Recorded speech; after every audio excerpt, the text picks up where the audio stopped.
Assalamualaikum warahmatullahi wabarakatuh. Masih ngantuk Pak? Assalamualaikum warahmatullahi wabarakatuh. Gitu, dia nggak lemes-lemes puasa. Baik. Alhamdulillah. Alhamdulillahil ma'budil haqq fi kulli zamanin wa makan. Wasyukru lahu liikmali sihhatil ajsadi wal jinan.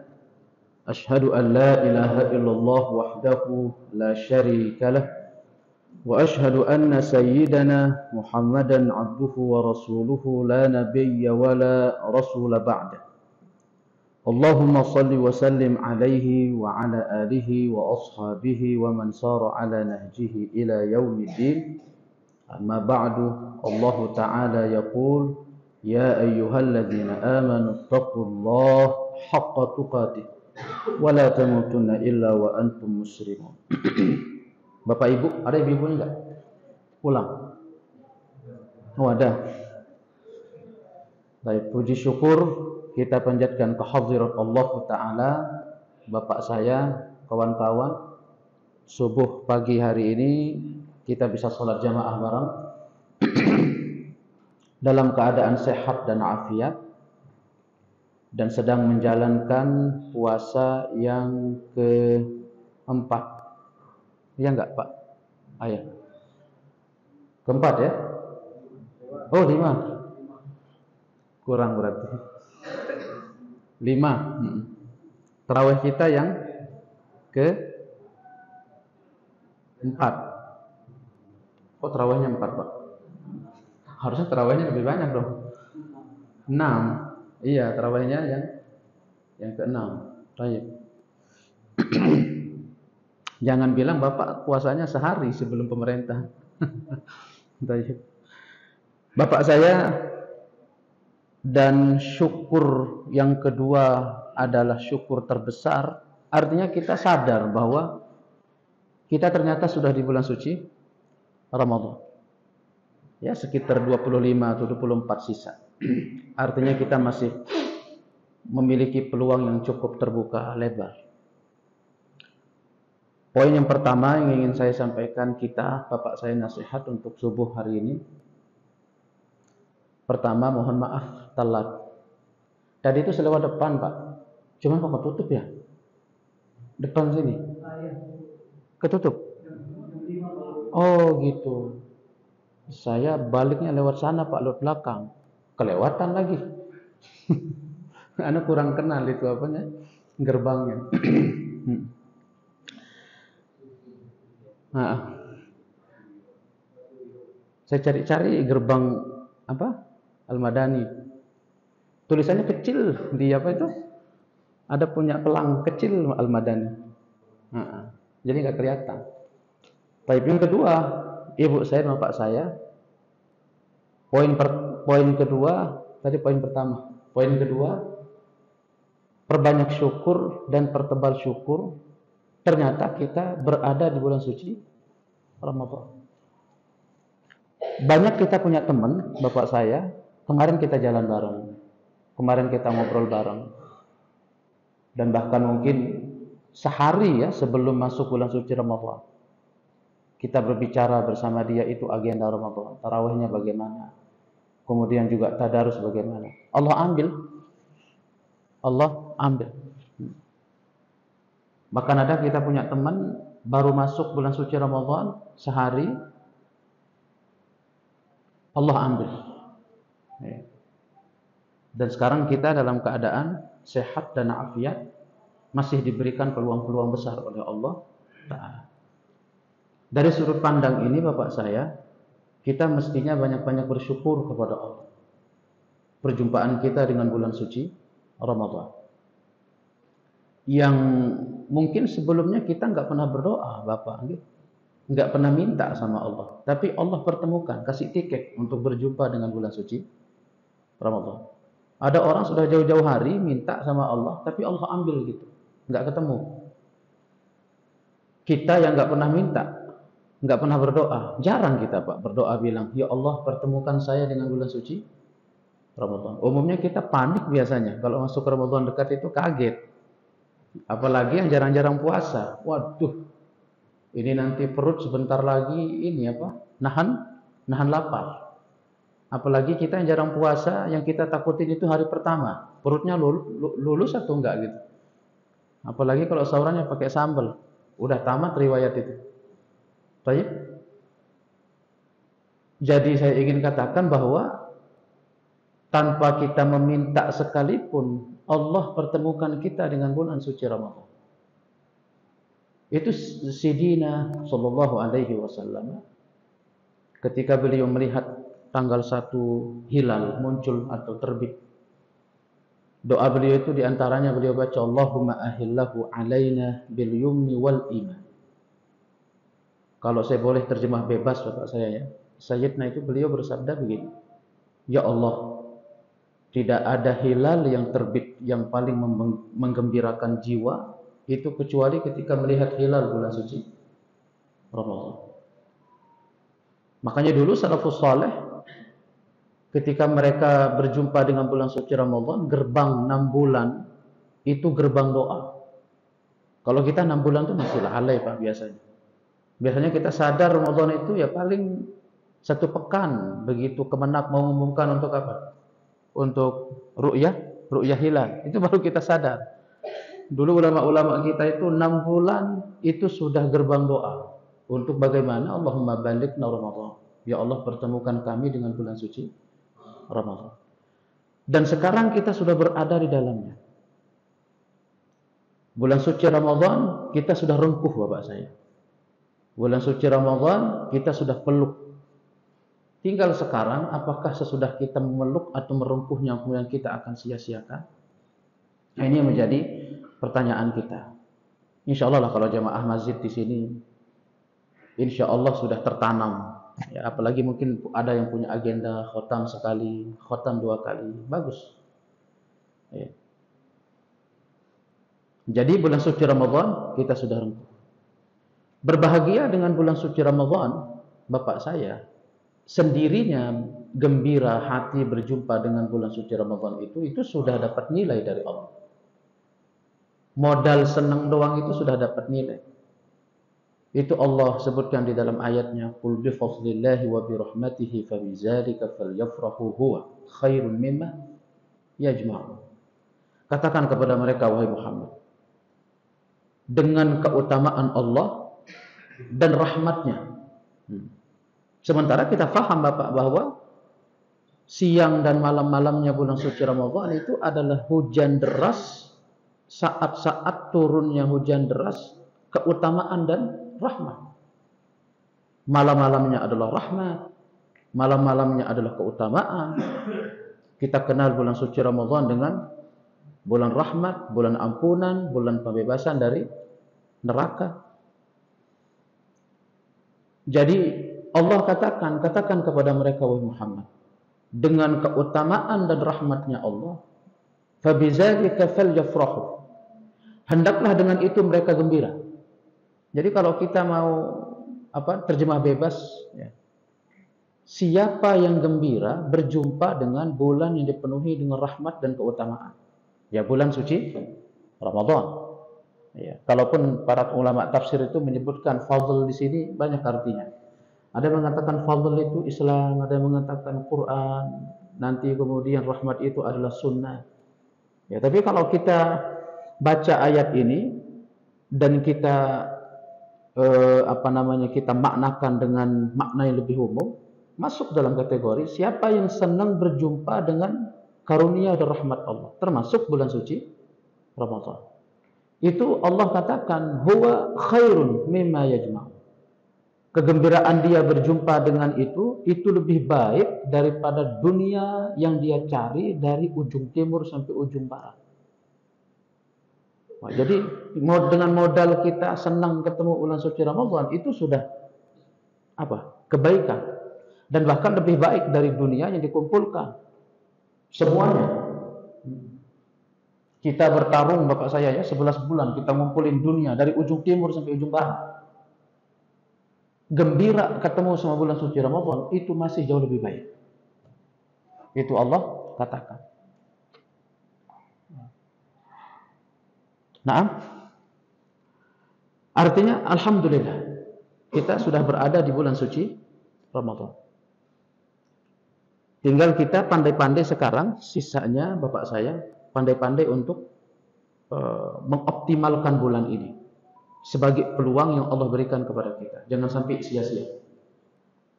Kata para ulama, kaedahnya ketika Allah menjanjikan keagungan dan pahala yang besar, maka di balik itu akan ada ancaman. Akan ada ancaman. Ketika Allah meletakkan sebuah pahala atau keagungan pada satu bulan atau pada satu hal, maka di balik itu ada ancaman.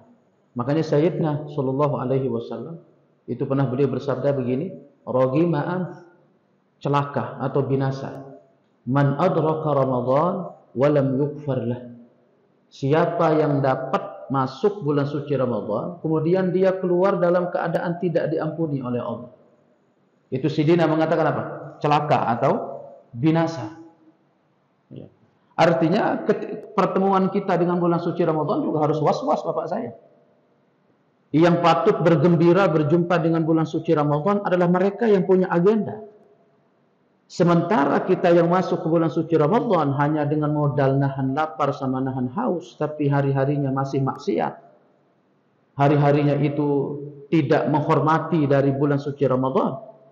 Yang perempuan mungkin nggak tutup aurat, yang laki-laki mungkin masih malas sholatnya, apalagi jemaah ke masjid.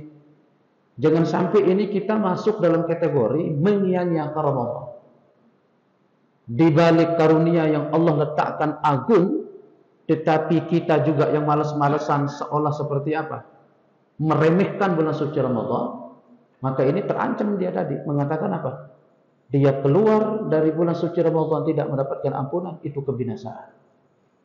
Sallallahu alaihi wasallam. Maka Bapak saya, ini patut untuk menjadi renungan kita bersama. Untuk bagaimana ini menjadi pompa, ini menjadi semangat untuk bisa mengisi bulan ini dengan nilai-nilai positif. Ya, dengan seabrek kesibukan kita, Bapak saya. Kalaupun kita mungkin belum libur gitu ya.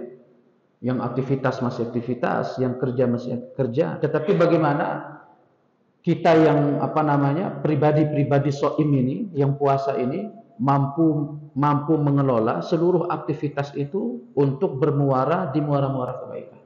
Itu harapan kita. Agar kita bagaimana termasuk orang-orang yang tidak meremehkan bulan suci Ramadan. Ya demikian juga misalkan Bapak saya, orang misalkan pihak A misalkan ngirim pihak B ke C misalkan untuk misalkan mendiskusikan satu hal. Itu saya punya tamu, itu saya punya orang, itu akan datang ke rumah engkau. Tolong untuk disambut dengan baik ya. Ya, ini Allah Ta'ala mendatangkan bulan suci Ramadan, kemudian kita tidak sambut dengan baik. Seorang teman sekalipun yang di pihak pertama tadi itu pasti akan marah ketika dia disesiakan orangnya. Nah ini Allah Ta'ala sudah mengirim, sebagaimana tadi saya katakan Bapak ya, bahkan kita pun nggak minta untuk ketemu bulan suci Ramadan. Didatangkan tamu itu oleh Allah. Tetapi kita tidak sambut dia dengan baik. Karena seluruh aktivitas di bulan suci Ramadan ini Bapak saya, itu nanti akan memberikan persaksian, terutama Al-Quran. Terutama Al-Quran dan puasa. Karena corak Al-Quran sama puasa itu dua corak kental.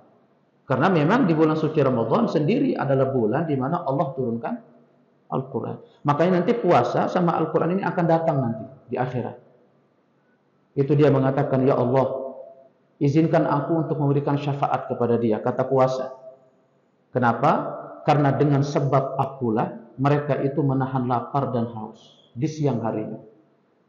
Kemudian Al-Quran juga datang, ya Allah, izinkan aku untuk memberikan syafaat kepadanya. Kenapa? Karena dengan sebab akulah mereka itu sering begadang malam untuk sholat tahajud. Makanya termasuk Al-Quran itu kan karunia juga gede Bapak saya. Besar karunia Quran itu. Nah termasuk menyia-nyiakan Al-Quran ketika orang punya hafalan, ketika orang punya modal Quran, kemudian dia tidak pakai untuk sholat malam. Dia tidak pakai untuk sholat malam. Itu ada satu siksaan khusus dilihat. Ditanya oleh Sayyidina, itu kenapa mereka? Lalu malaikat yang ditanya itu menjawab, itu sebabnya adalah ya Rasulullah, mereka itu tidak menggunakan Al-Qur'annya untuk sholat malam. Artinya memang harus ada kehati-hatian, ada proteksi diri Bapak saya.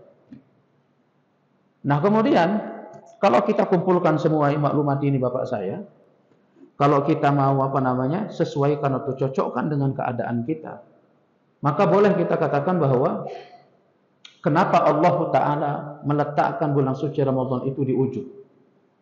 Kenapa enggak di awal? Tetapi Allah meletakkan bulan suci Ramadan di ujung. Ya. Sebagai simbolik bahwa kita memang ini bangsa yang pemalas. Bangsa yang apa ya? Ya kalau mereka dulu di zaman para sahabat, kemudian tabi'in, tabi'ut tabi'in, itu memang mereka kita enggak hitung lah. Karena memang mereka itu kan bangsa apa? Bangsa yang semangat begitu. Dulu salafus saleh itu Bapak saya, sampai ada yang puasa itu sampai apa? Sampai matanya buta. Karena saking sering puasa. Ada dulu ulama kita puasa itu 40 tahun. Salat malamnya 40 tahun. Plus nangisnya 40 tahun. Itu sampai matanya itu, di bawahnya itu, sampai terukir warna hitam. Makanya dulu kalau orang-orang sering sholat malam itu disebutnya apa? Si pemilik tali sendal. Jadi dia kayak tali sendal gitu. Karena saking sering nangis. Sidina Ibn Abbas radhiyallahu taala anhuma itu sampai terbentuk di sini kayak aliran. Karena saking sering nangisnya. Mungkin kan enggak hitung kalau mereka. Karena memang orang-orang salafus saleh kita itu orang-orang yang rajin baca Quran, senang puasa dan juga sering nangis ketika malam hari. Nah, tadi saya katakan apa Bapak saya? Kenapa Allah meletakkan bulan suci Ramadan ini di ujung? Kenapa enggak di awal? Karena sebagai simbolik bahwa apalagi Allah syariatkan bulan suci Ramadan cuma 30 hari. Waktu yang sangat singkat sekali.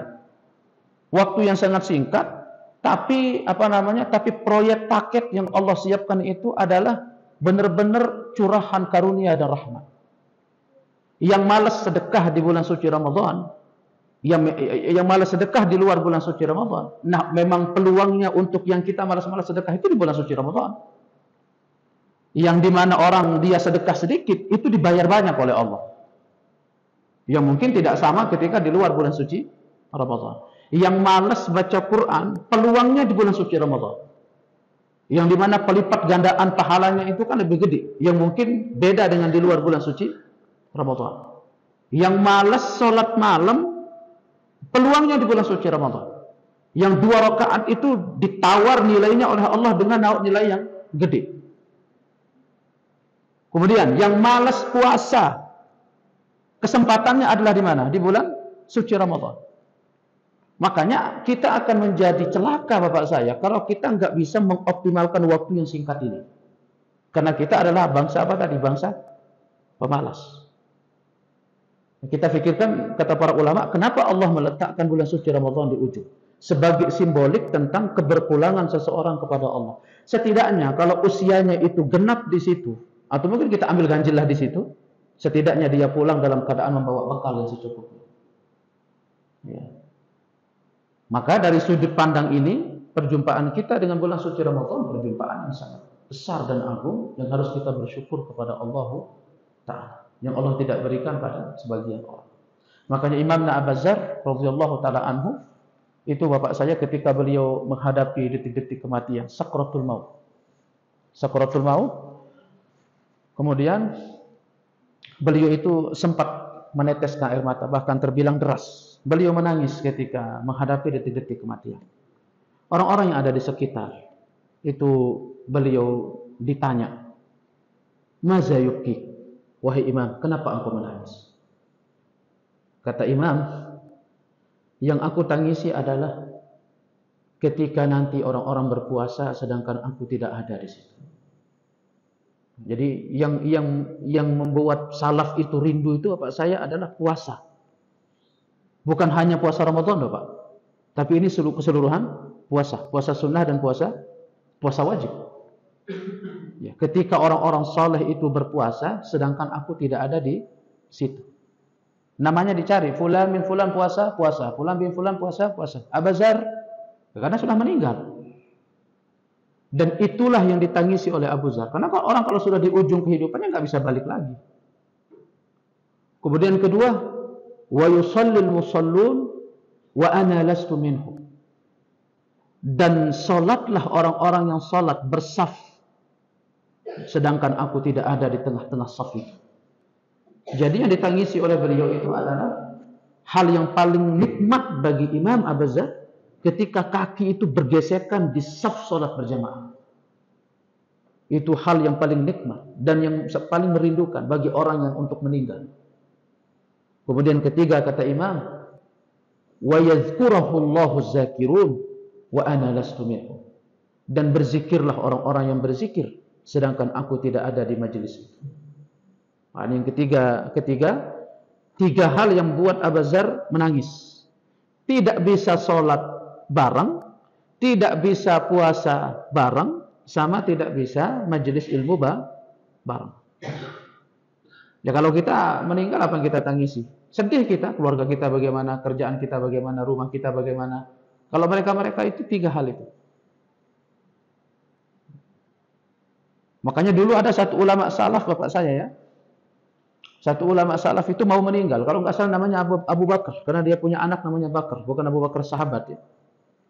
Dia pernah mengadakan perjalanan safar bersama saudaranya. Kemudian, qadarullah begitu sampai di kampung, Abu Bakar jatuh sakit. Dan imam, seorang yang soleh ini, Abu Bakar, jatuh sakit dalam keadaan puasa. Nah, kalau kita dalam keadaan safar itu lebih baik berbuka atau puasa? Kalau kita kan lebih baik apa? Berbuka. Ya karena memang kita pemalas memangnya. Kalau lihat sesuatu yang ringan itu senang diambil gitu. Wah ini rukhsah ini kita ambil. Kalaupun boleh kita ambil rukhsah itu. Tapi salafus saleh dulu itu meskipun dalam keadaan safar mereka tetap memilih diri untuk puasa. Karena itu bagian dari apa? Tadribun nafs, bagian dari cambuk jiwa. Iya. Karena biasanya kalau puasa dalam keadaan, apalagi sekarang nih, Bogor lagi hujan. Agak jarang kita rasain haus sekarang kan. Bentar, wah udah maghrib gitu. Karena dari pagi hujan, siang hujan, sampai sore hujan. Alhamdulillah. Jadi kita tidak dihantam sama panas yang membuat kering kerongkongan. Kalau dulu Al-Aswad Ibn Yazid bapak saya, beliau puasa, amalan uniknya apa? Dia berdiri di bawah terik matahari. Dia jemur dirinya sambil apa? Puasa. Mungkin bapak aneh kan? Masa segitunya Ustaz gitu? Jadi kayak apa? Kayak menyiksa dirinya sendiri. Jadi dia berdiri di bawah matahari. Itu sampai kulitnya tuh ngelepuh, lepas kulitnya. Ya namanya antum padang bukit. Ya kalau kalau masih jemur diri di metelen mah masih banyak kayu, masih banyak pohon. Ini padang bukit enggak ada pohon, Bapak. Dia dalam keadaan safar dan dia jemur dirinya di bawah mata. Dan itu tua. Usia 60-70. Dan beliau tetap masih memegang prinsip untuk puasa. Ada muridnya namanya Alqamah. Alqamah nanya sama Al-Aswad, "Wahai Imam, lima tu'azib jasadak? Kenapa engkau menyiksa badanmu?" Nah, jadi dikira dirinya apa? Menyiksa dirinya sendiri. Kata Imam, itu dia dijawab. Nah, ini bagus ya, ucapan beliau itu bagus sekali. Itu saya catat sekali itu ucapan beliau itu. Beliau mengatakan apa? Man arada rahata tarakar rahata. Siapa yang ingin direhatkan nanti di akhirat, maka dia harus banyak-banyak meninggalkan rehat di mana? Di dunia. Jadi beliau fahami dari konteks ini, tidak istirahat di dunia itu dengan mecut dirinya, dengan nyambuk dirinya, dengan mendorong dirinya, memaksa dirinya untuk beramal. Lah kita terlalu santai kadang-kadang bapak saya dengan menghibur diri bahwa Insya Allah lah, Allah itu maha pengasih, maha penyayang. Nanti juga diampuni, nanti juga masuk surga. Tapi itu hati-hati Bapak saya. Kalaupun perlu kita gembira dengan banyak konsep kesederhanaan. Dulu pernah ada satu sahabat datang kepada Sayyidina, ya Rasulullah, kalau aku cukupkan diri dengan rukun Islam doang misalkan, aku nggak ngamalin lebih dari itu, apa aku masuk surga? Masuk surga. Tapi ingat, hati-hati, karena rukun Islam itu kan mentok di situ begitu. Kalau engkau nggak punya amalan sunnah, wah itu bahaya nanti. Apalagi kalau kurang. Sholat wajibnya kurang, nggak ada pakai nambelnya. Sholat sunnah. Puasanya kurang, nggak ada pakai nambelnya. Puasa sunnah. Kalaupun Sayyidina mengatakan apa? Pasti masuk surga. Ya. Bapak saya dan ibu saya. Itu amalan unik. Siapa tadi saya katakan? Al-Aswad ibn. Kenapa engkau seolah seperti menyiksa diri sendiri? Kata Imam, siapa yang ingin rehat nanti di akhirat, ya dia harus sering-sering meninggalkan rehat di dunia. Dan kamu lihat saya menyakiti diri saya sendiri? Bukan. Karena saya semakin diterik oleh matahari, disengat badannya itu beliau tidak merasa panas, tetapi beliau merasa apa? Dingin. Makanya Abu Zar, dan salah satunya juga Abu Zar, dalam riwayatnya lain, beliau ketika beliau detik meninggal itu, beliau mengatakan apa? Ada beberapa hal yang beliau rindukan. Yaitu pertama, yang aku rindukan adalah saat dikenai oleh panasnya matahari yang mendatangkan keringnya kerongkongan dan haus. Itu keadaan Abu Zar itu yang paling paling nikmat dan paling dingin. Lah kalau kita musim panas, apalagi musim panas, jarang-jarang puasa sunnah. Pinginnya ya minum es saja, apalagi sekarang di pinggir jalan kita selalu tuh ada es teh manis begitu, musim panas. Makanya kata Abu Hurairah, musim dingin perbanyak puasa di situ. Karena itu adalah harta rampasan perang yang tidak menyulitkan seseorang sebagaimana orang puasa di musim panas. Apalagi sekarang kita di musim dingin ini, alhamdulillah. Jadi puasa cukup terbantukan, enggak terlalu panas. Dulu Abu Zar mengatakan apa? Kerinduan beliau itu ketika kerongkongannya itu kering. Ketika kerongkongannya itu haus. Nah tadi Abu Bakar ketika beliau menghadapi detik-detik kematian bapak saya, karena beliau dalam keadaan puasa, karena sekaratnya itu cukup parah. Akhirnya keluarganya itu di samping mengatakan apa? Wahai paman, wahai kakak, wahai saudara, dia mengatakan apa? Kenapa engkau tidak minum saja? Satu teguk saja, minum. Karena aku kasihan melihat engkau. Disuruh untuk membatalkan puasanya. Toh juga kan engkau boleh untuk tidak puasa. Karena dalam keadaan sakit. Ini dalam keadaan sekarat bapak saya. Kemudian apa kata imam? Enggak. Kemudian beliau pingsan. Begitu beliau siuman. Pas beliau nanya. Azan. Sudah masuk enggak waktu azan? Orang-orang keluarganya mengatakan apa? Sudah masuk. Kebetulan sudah azan. Alhamdulillah orang senang. Akhirnya diambilkan makanan. Diambilkan minum. Namanya orang lagi sakit keras. Kemudian dia mengatakan apa? Jangan, kamu ambilkan saya air minum yang banyak itu. Terus bagaimana? Aku ingin berbuka, teteskan saya satu tetes air itu ke bibir saya. Saya ingin berbuka hanya dengan satu tetes air putih. Lalu apa kata imam? Karena aku ingin pulang kepada Allah dalam keadaan tidak cinta dunia, dan aku ingin pulang kepada Allah dalam keadaan perut itu apa? Tidak membawa banyak isi. Kalau kita, bapak saya, yang paling sering kita isi apa? Ya kan perut kan? Makanya Sayyidina mengatakan apa? Wadah yang paling jelek yang selalu diisi menjadi kotorannya itu apa? Perut. Nah, amalan salafus saleh dulu itu sering mengosongkan perutnya dan tidak ingin pulang kepada Allah dalam keadaan apa? Kenyang. Ini amalan salaf. Kalau kita nggak bisa. Kita biasanya kalau sakit tuh ya banyak makan biasanya. Apalagi setelah sembuh. Tidak dalam keadaan cinta dunia dan tidak dalam keadaan perut kenyang. Ya karena repot bapak saya. Kalau kita pulang kepada Allah membawa dunia yang terlalu banyak, itu repot. Nah, itu repot. Orang kita ditanya tentang dunia kita kan 50.000 tahun. Dengan detailnya Allah akan tanya dunia itu dari mana, untuk apa. Ya mungkin kita akan jawab dari mana? Dari sini. Untuk apa? Untuk ini. Enggak semudah itu. 50.000 tahun Allah akan detail tanya harta itu. Makanya orang kaya harus hati-hati, orang kaya. Nah, saatlah momen, peluang terbesar untuk melepas itu semua di jalan Allah Subhanahu wa ta'ala. Perjumpaan kita dengan bulan suci Ramadan mengingatkan kita tentang konsep itu. Konsep kematian dan berbersih diri. Itulah tadi saya katakan Bapak saya bahwa bulan suci Ramadan Allah syariatkan di ujung. Kenapa tidak di awal? Sebagai konseptual untuk bagi kita yang ingin berbersih untuk menuju kepulangan. Sebagaimana posisi bulan suci Ramadan di akhir atau di ujung untuk simbolik tentang ujung usia yang dimiliki oleh orang. Nah, itu tentang Abu Bakar, Bapak saya. Bagaimana puasanya itu luar biasa dan juga ibadah-ibadah lainnya juga luar biasa. Maka bagaimana kita untuk mengoptimalkan diri, mempotensialkan amalan-amalan apa yang kita mampu di bulan suci Ramadan. Wabil khusus puasa ini harus dijaga baik-baik Bapak saya. Harus dijaga baik-baik, jangan sampai rusak. Jangan cuman haus sama lapar doang. Tetapi matanya tapi pahala enggak dapat. Makanya dulu Sayyidina Abu Hurairah, kami itu kalau puasa itu hari-hari kami itu di masjid. Kenapa? Karena hanya di masjidlah kita bisa untuk menjaga nilai puasa itu. Nah, jangan habiskan untuk apa? Keluar sore cari bukaan.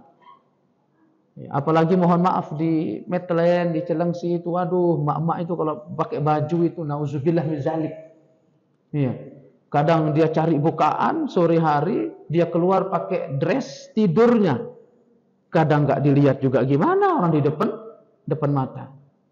Dulu ada Imam Abu Hurairah, Imam Ibn Zubair. Itu beliau mengatakan sampai Imam Ibn Zubair disebut apa? Hammamul masjid. Hammamul masjid. Hammam yaitu apa? Burung merpatinya masjid. Jadi memang puasa salat malam masjid. Puasa salat malam masjid. Karena memang masjid itu tempat untuk menjaga puasa. Apa kata Sayyidina Abu Hurairah? Hakaza nutahhiru shiyamana. Demikianlah kami menjaga puasa kami. Ya, makanya udah kerjasama sama istri bapak saya, kurma yang ada, kurma aja yang ada. Jangan sampai apalagi, mohon maaf, puasa diisi sama nonton YouTube. Ya kalau kajian sih nggak apa-apa. Tapi masalahnya lihat apa di YouTube?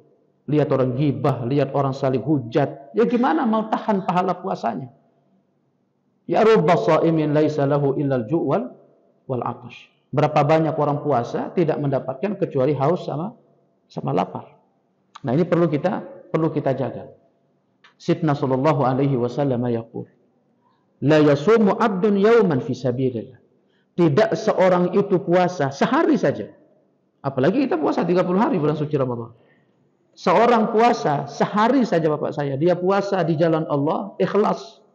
Itu apa kata Sayyidina, illa ba'adallahu wajhahu 'anil nari sab'ina kharifa. Allah akan jauhkan dirinya dari neraka sejauh perjalanan 70 tahun. Nah kalau 2 kali puasa, berarti 140 tahun. Nah kalau 30, ya tinggal kelipatin aja. Nah itulah yang difahami oleh para ulama salaf itu Bapak saya. Kenapa mereka perbanyak puasa? Karena puasa itu adalah benteng terkuat untuk mereka dijaga dari neraka. Ya, itu sekali puasa. Dan juga Sayyidina Sallam, beliau juga bersabda, la yasumu 'abdun yawman fi sabilillah illa ja'alahu Allahu lahu khandaqah. Seorang hamba berpuasa di jalan Allah, itu Allah akan jadikan bagi dia itu khandaq. Khandaq itu parit. Yang parit itu kata Sayyidina untuk menghalangi dia antara dirinya dengan neraka. Yang parit itu lebarnya atau luasnya sejauh antara langit sama bumi. Itu orang yang puasa sehari. Apalagi kalau puasa lebih dari itu. Makanya sangat sayang, akan beribu sayang sekali kalau kita sia-siakan momen atau peluang yang Allah berikan dan terbuka lebar ini. Apa yang kita ingin perbaiki di sini Bapak saya? Al-Quran kita. Ya. Dan semua teman-teman, kemarin ada saya punya temannya cleaning service Pak.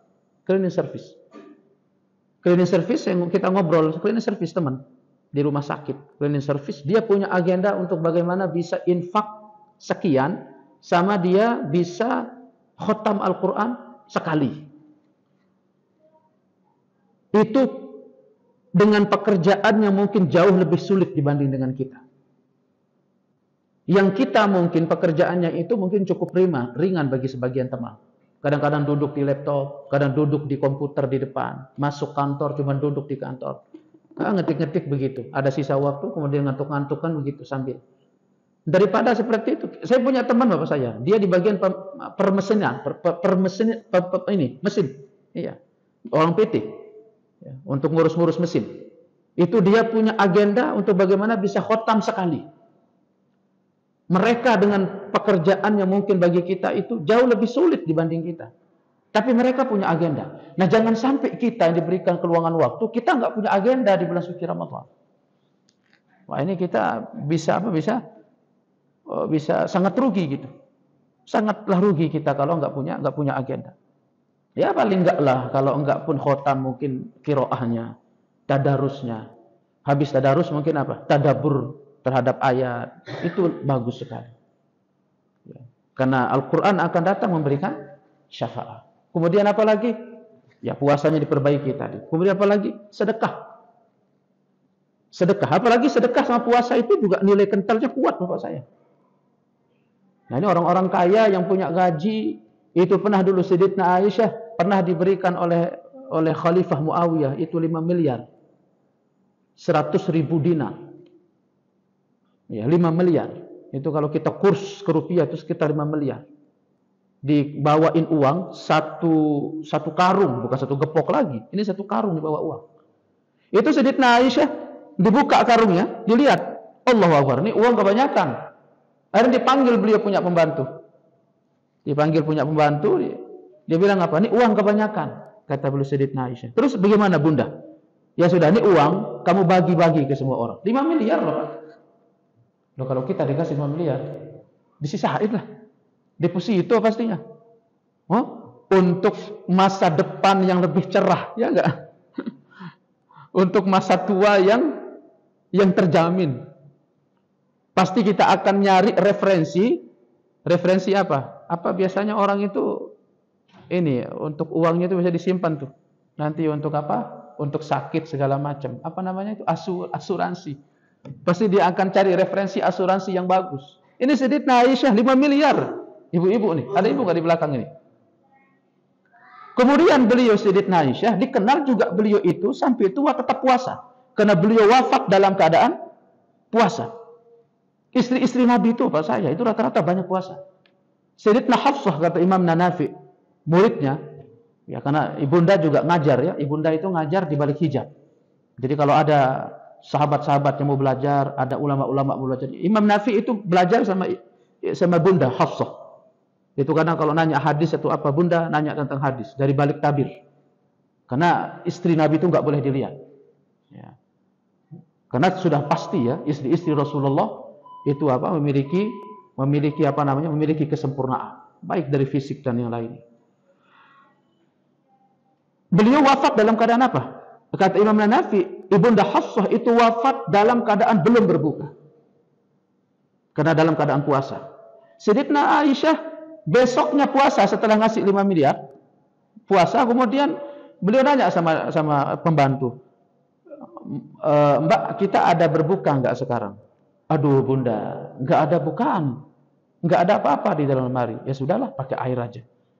Kemudian kata pembantunya mengatakan, Bunda, kalau sekiranya tadi Bunda ngingetin untuk saya beriin bukaan, saya akan belikan pakai uang yang kemarin. Bunda nanya, uang yang mana? Kata Bunda. Padahal baru kemarin. Uang yang mana? Lah kan kemarin bagi-bagi uang. Ya 5 miliar. Saya kan dapat bagian juga.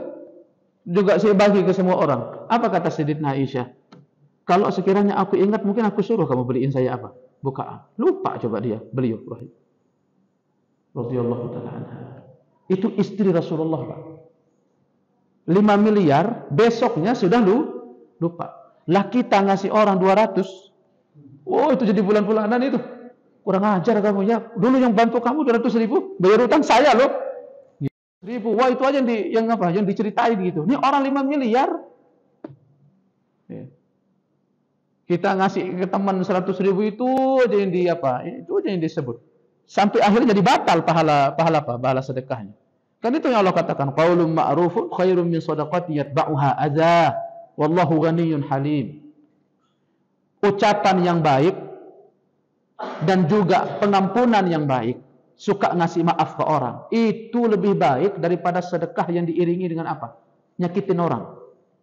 Kadang kita suka ngasih orang, bapak-bapak. Tapi apa? Diprolog dengan ucapan-ucapan yang bikin orang dikasih itu down. Ya, kita ngasih orang misalkan uang. Nah, ngasih. Dia bilang apa? Kamu ini kan masih muda, Mas. Ini nggak apa-apa deh. Apalagi biasanya itu yang suka-suka minta-minta, ya kan? Kamu kan masih muda. Masa minta-minta terus? Kerjaan apa? Orang tadi mau minta jadinya apa? Down jadinya kan? Apalagi mungkin orang mau pinjam uang misalkan begitu. Tapi dicamahin dulu, baru dikasih. Sampai orang down. Ini keadaan yang berikut, ngasih sedekah dengan demikian, itu lebih buruk. Dan bahkan terancam pahalanya batal. Makanya dulu ulama-ulama salaf kita, bapak saya, kalau ngasih ke orang itu nggak pernah nanya. Nggak pernah ingin tahu mereka ini orang butuh atau tidak. Yang penting mereka minta, dikasih sama ulama-ulama kita dulu itu. Kalau kita kan dia dulu dari bawah sampai atas. Dia baju itu compang-camping enggak? Kalau compang-camping kita kasih. Kalau enggak. Dulu Imam Ahmad rahimahullah punya 2 roti, bapak, untuk berbuka sama sahur. Datang peminta dari ujung rumah di gerbang. Dia minta makan, Pak, gitu. Imam Ahmad mengatakan apa? Masuk. 1 rotinya dikasih sama Imam Ahmad. Tinggal 1 roti, dipakai untuk berbuka. Besoknya nggak ada buat sahur. Sementara besoknya puasa lagi. Hanya modal 1 roti. Lah kita berbukanya sederet makanan, kolaknya di situ, makan di situ, ikannya di situ, tongkolnya di situ, pizzanya di situ, minum esnya di situ. Sampai dia bingung mulai dari mana. Padahal cuman begitu seteguk air putih langsung kenyang. Akhirnya sisa bukaan dimasukin ke lemari es. Jadi basi akhirnya. Dulu ulama-ulama kita cuman kurma, air putih, kemudian apa? Roti, khalas, selesai. Kita sibuk nyari bukaan sore hari itu, Pak. Lihat gorengan, wah 5.000, Pak. Lihat gorengan lagi, oh 5.000, Pak. Semua dibopong ke mana? Ke rumah. Bisa habis, kadang enggak bisa habis juga. Itu Imam Ibnu Sirin, bapak saya, beliau punya amalan puasa itu amalan Daud. Puasa Daud. Sehari puasa, sehari tidak puasa. Tapi disebutkan oleh para ulama, saat beliau tidak puasa saja, itu beliau hanya sarapan. Siangnya enggak makan, malamnya enggak makan, nanti cuma makan sahur, kemudian puasa. Coba bayangkan, teman bapak saya. Dalam keadaan puasa juga puasa, dalam keadaan tidak puasa juga jarang makan. Itu ulama-ulama kita dulu. Dan satu ulama lagi, Imam Hasan, itu beliau beli bukaan, bapak saya. Karena beliau pengen banget ada satu makanan, beliau pengen sekali untuk makan dan disantap ketika berbuka. Sama lah mungkin kita kalau orang Indonesia itu kalau nggak ada gorengan mungkin nggak mantap berbukanya kan. Nah itu gorengan tuh sudah di depan. Biasanya orang kalau lihat gorengan kan pengen bawaannya buka aja. Nah itu sama juga Imam Hasan beli makan, dilihat itu di depan. Itu tinggal disantap itu untuk berbuka. Karena memang beliau pengen banget sama makanan ini. Tiba-tiba dari balik rumah, dari depan pintu itu ada orang manggil. Siapa yang ingin berikan pinjaman kepada zat yang akan membayarnya dengan sempurna? Siapa maksudnya? Orang minta, tapi orang yang minta ini mengatasnamakan siapa? Allah. Unik dulu kalau orang minta dulu itu yang diatasnamakan siapa? Allah. Apalagi kayak begini, wah pasti diomel tuh orang. Tapi Imam Hasan enggak. Dia mengatakan apa? Siapa yang mau ngasih pinjaman kepada zat yang pasti akan membayarnya dengan sempurna. Karena memang Allah sendiri yang menyebut sedekah itu apa? Pinjaman. Dan kata para ulama, kenapa sedekah disebut pinjaman oleh Allah? Karena ada jiwa seseorang itu pelit banget sama sedekah. Jadi seolah-olah Allah bilang begini, kamu kok pelit banget untuk berikan sedekahmu? Kalau kamu nggak bisa untuk memberikan percuma-cuma secara sedekah, ya sudah, saya pinjam uangmu dari saya. Nanti saya akan bayar. Nah, begitulah seolah-olah Allah apa? Berfirman. Jadi Allah katakan di ayatnya itu, "Man zalladzi yuqridullaha qardan hasana." Siapa yang memberikan pinjaman yang baik kepada Allah, fayudha'ifahu lahu adhafan katsira. Allah akan lipat gandakan pahalanya untuk dirinya. Jadi kalau kita ngasih pinjaman ke Allah 1.000, itu enggak balik 1.000. Kalau di dunia kan ngasih pinjaman 1.000 kan harus balik berapa? 1.000. Karena kalau balik lebih kan jadi riba, ya enggak? Ya jadi riba. Tapi riba untuk Allah itu enggak berfungsi. Kita ngasih pinjaman ke Allah 1.000 itu akan ditaruh menjadi berapa? 700. Kan itu yang Allah sebutkan tentang konsep sedekah. Sedekah itu seperti nebar satu benih. Benih itu nanti kemudian dia mekar, menumbuhkan 7 tangkai. Di tiap satu tangkai itu terdapat 100 biji. Berarti kalau 7 berarti 700. Berarti kalau kita ngundi nasib dengan 1.000 itu jadi 700. Kalau kita ngundi nasib dengan 100 itu diberikan 700 oleh Allah. Sepelit itu kita. Seolah-olah begitulah Allah mengatakan. Kalau kamu nggak mau ngasih percuma-cuma untuk agama ini, untuk nilai-nilai sosial yang ada di sekitarmu, ya sudahlah, pinjaman. Makanya tadi orang itu mengatakan apa? Siapa yang mau ngasih pinjaman kepada Allah? Imam Hasan mengatakan apa? Sayalah orangnya yang miskin amal saleh. Kemudian apa? Makanan yang tadi siap disantap oleh Imam Hasan diberikan kepada si peminta, kemudian dia tidur dalam keadaan lapar. Belum makan. Nanya enggak bapak saya? Enggak nanya. Kamu masih kuat enggak? Kamu memang orang butuh enggak? Enggak. Kalau kita ada orang minta-minta, ya kita cecar dulu. Benar enggak segala macam. Karena namanya konsep memberi itu enggak pernah salah. Meskipun diberikan kepada orang yang salah. Ya, dulu saya pernah cerita bapak saya, ada orang keluar sedekah kan? Sedekahnya jatuh ke tangan, pertama ke tangan siapa? Ke tangan wanita pelacur. Akhirnya sekomplek, itu bahasa kita lah. Sekomplek itu mencibir dia, ngata-ngatain dia. Gimana nih orang soleh? Sedekah gua ngasih ke siapa? Ke pelacur. Memang nggak ada orang yang soleh butuh uluran tangan. Akhirnya besok dia berazam lagi, demi Allah saya akan keluar bersedekah. Sedekah yang kedua jatuh ke tangan pencuri.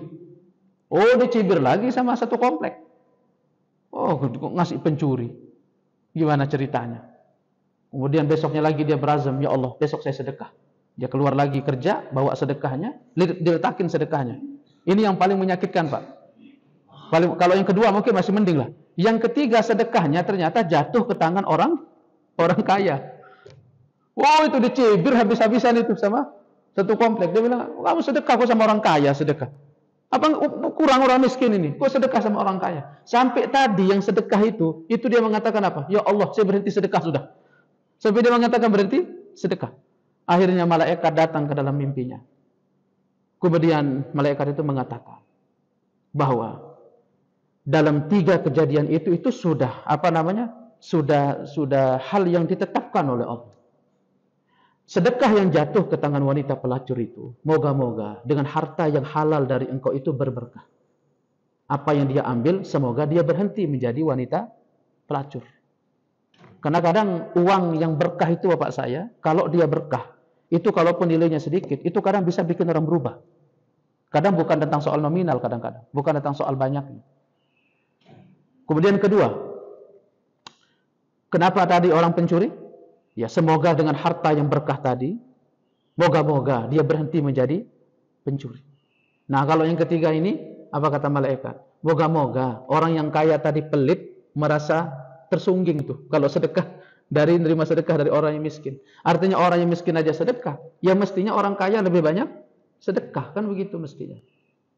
Nah, jadi bapak saya, apa yang saya katakan? Banyak hal yang harus kita potensialkan ulang, yang harus kita lihat ulang di sisa bulan suci Ramadan ini. Ya, di antara keduanya apa? Sedekah. Yang Allah sebut sedekah itu apa? Pinjaman. Dulu ada sahabat namanya Abu Dahdah. Sahabat namanya Abu Dahdah. Ketika turun ayat tentang sedekah pinjaman itu, karena ini ayat ini bapak saya itu di surah Al-Baqarah kalau nggak salah ya, itu beliau sebut sedekah itu pinjaman terkait tentang perang. Terkait tentang perang. Kemudian satu ayat sebelumnya juga Allah mengingatkan tentang dialah zat yang menghidupkan dan mematikan. Karena memang konsep sedekah itu kental nilainya dengan konsep berbersih atau kematian. Contoh bapak saya, orang kalau misalkan pindah atau pulang kampung, atau mungkin pindah tempat dari satu komplek ke satu komplek perumahan. Kadang-kadang kalau dia punya pakaian lebih itu dibagi-bagikan ke tetangga. Tetangga bilang, kamu mau kemana? Aku mau pulang.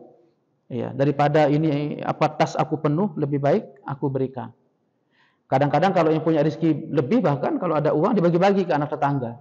Dia nanya, kamu mau kemana? Aku mau pulang.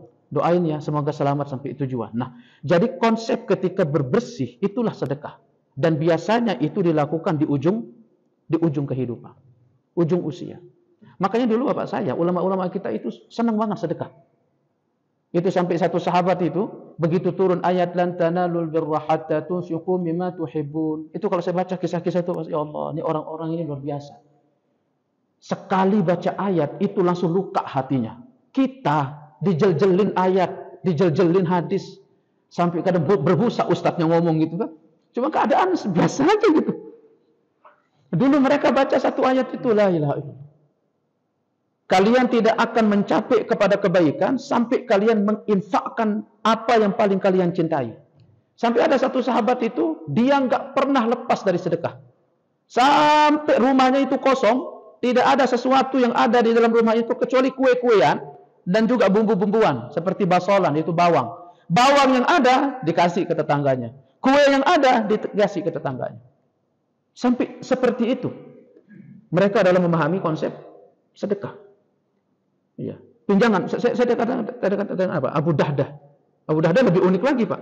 Begitu turun ayat ini, karena ini tentang ayat perang. Maksudnya Allah ini sudah dalam keadaan genting. Kalian itu masih pelit. Nah, apalagi mungkin pembangunan masjid. Masjid genting ini gitu. Ini kalau masjid nggak bangun, ini kita nggak salat tarawih ini. Masih pelit. Nah, gitulah kira-kira.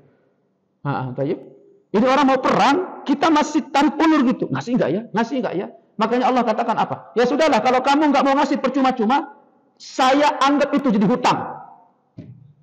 Yang pasti Allah akan bayar. Abu Dahdah ketika turun ayat ini, dia datang kepada Sayyidina.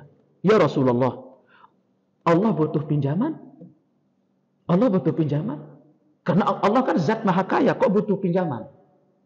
Abu Dahdah, apa kata Sayyidina? Itu sindiran. Apa kata Sayyidina? Iya, Allah mengambil pinjaman. Kemudian Abu Dahdah mengatakan, ya Rasulullah, mana tangan engkau? Kemudian tangan Rasulullah diambil, ini. Kemudian kata Abu Dahdah, buka. Dibuka sama Sayyidina. Ada apa kata Rasulullah? Kemudian dia mengatakan, ya Rasulullah, simbolik. Aku punya kebun. Kebun itu isinya 600 pohon kurma. 600 pohon kurma. Kira-kira kalau 100 pohon kurma, 600 pohon kurma, ada nggak kira? 1 hektar gitu. Ya bisa lebih, 600 pohon kurma. Kurma bukan pohon kelapa. Ini pohon kurma, Pak. 600 pohon kurma. Sudah berbuah, matang, siap dipanen. Dia mengatakan apa? Kebunnya dan isinya, aku berikan itu sebagai pinjaman untuk Allah. Habis itu hartanya, Pak. Kemudian Abu Dahdah dia pulang, dia panggil istrinya, Ummu Dahdah, Ummu Dahdah. Wa alaikassalam ya zauji. Kesejahteraan untukmu wahai suamiku. Ada apa? Sekarang kamu packing, siapkan pakaian, kamu keluar sama anak-anak. Panik istrinya, kaget. Kenapa kita keluar dari kebun, dari rumah? Apa kata suaminya Abu Dahdah? Kebun dan isinya aku sudah kasih pinjaman untuk siapa? Untuk Allah. Itu orang-orang soleh dulu, Pak. Kalau bapak jangan diamalin. Karena kalau kita sedekah itu biasanya pingin balik biasanya. Kalau kita pingin sedekah pingin balik. Dulu kan ada satu ustadz punya program itu, sedekah 100 balik 700. Sampai ada itu kayak ngundi nasib dia.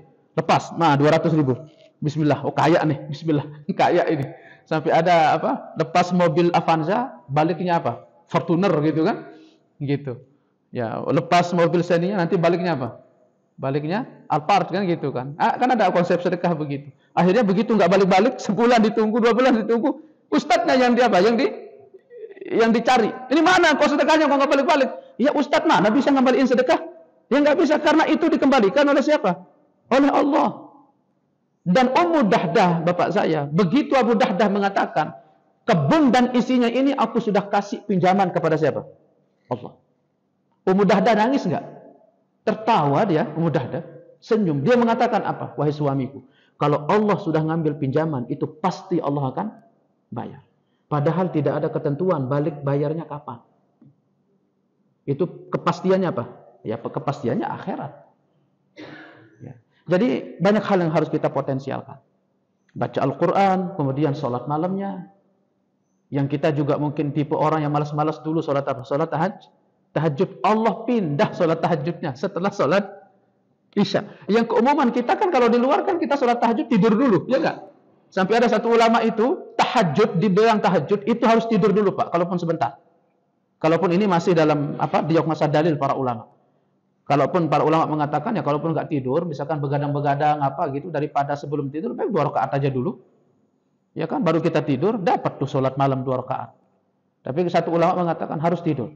Ya, kalaupun sebentar setelah Isya tidur, baru sholat malam. Ya. Nah kita kan tipe orang yang malas bangun sholat setelah tidur. Ini Allah majukan loh, setelah sholat Isya. Terus nggak sholat tarawih. Waduh, itu kebangetan itu. Jadi sekian peluang yang Allah berikan. Kamu malas sholat malam karena ngantuk, ya udah, dipindah kemana? Ke Isya. Dan seumur-umur kita, 11 bulan tadi kita katakan, malas sholat malam. Ayolah, cuma 30 malam. Allah press lagi dari 30 malam itu. Malam-malam ganjil. Mungkin kita yang teman-teman yang kerja ya, nggak apa-apa, 2 rakaat, ya udah paling minimal lah. 11 mungkin terlalu banyak, apalagi mungkin panjang-panjang lagi ayatnya. Di sini 11 nggak? 11. Nah, berapa? 1 juz? Oh, nggak bisa kan? Ditawar pasti kan? Ustaz, 1 halaman dibelah 2 ya. Taib. Apalagi mungkin yang sholatnya 23 rakaat. Iya kan? Ya udah paling minimal berapa? 2 rakaat. Kalau memang kita benar-benar nggak bisa mungkin karena terlalu sibuk. Banyak panggilan kantor, panggilan kerja, harus keluar kota dan lainnya. Paling tidak 2 rakaat. Sholat malamnya kita. Nah, itu yang ingin kita potensialkan. Makanya Sayyidina mengatakan, "Man qama Ramadhana imanan wa ihtisaban, ghufira lahu ma taqaddama min dzambihi."